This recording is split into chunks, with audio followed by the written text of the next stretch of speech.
तारा Tarini temple Odisha के गंजाम जिले की पवित्र पहाड़ी पर स्थित है। यह भारत के प्रमुख 51 शक्तिपीठों में से एक माना जाता है। इसकी पौराणिक कथा माता सती और भगवान शिव से जुड़ी हुई है। प्राचीन समय में राजा दक्ष प्रजापति, जो माता सती के पिता थे, ने एक भव्य यज्ञ का आयोजन किया।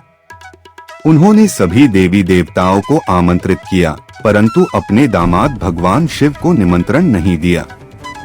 माता सती ने जब यह सुना तो वे बिना बुलाए ही यज्ञ में पहुंच गईं। वहां उन्होंने देखा कि उनके पिता भगवान शिव का अपमान कर रहे हैं। पति का अपमान सहन न कर पाने के कारण सती अत्यंत दुखी और क्रोधित हो गईं। उन्होंने प्रतिज्ञा की कि वे ऐसे पिता के घर जन्म लेने का अपमान नहीं सहेंगी और उसी यज्ञ अग्नि में स्वयं को समर्पित कर दिया। जब भगवान शिव को इस घटना का समाचार मिला तो वे शोक और क्रोध से भर उठे। वे सती के जले हुए शरीर को उठाकर तांडव करने लगे।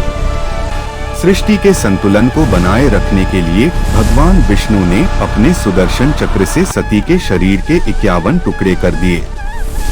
जहां जहां उनके अंग गिरे, वहां वहां शक्तिपीठों की स्थापना हुई। मान्यता है कि माता सती का स्तन वक्ष भाग गंजाम की इस पहाड़ी पर गिरा था। इसलिए यहाँ माता को तारात्रिणी के रूप में पूजा जाता है। पहाड़ी की चोटी पर स्थित यह मंदिर श्रद्धालुओं के लिए अटूट आस्था का केंद्र है। विशेष रूप से चैत्र मास में यहाँ भव्य मेला लगता है, जहाँ हजारों भक्त माता के दर्शन के लिए आते हैं और अपनी मनोकामनाएं पूर्ण होने की प्रार्थना करते हैं। नमस्कार दोस्तों, क्या आपके गांव में कोई खास कहानी छिपी हुई है? कोई प्रेरणादायक व्यक्ति, कोई पुरानी परंपरा या कोई ऐसी घटना जिसे दुनिया तक पहुंचना चाहिए तो हमें जरूर बताइए।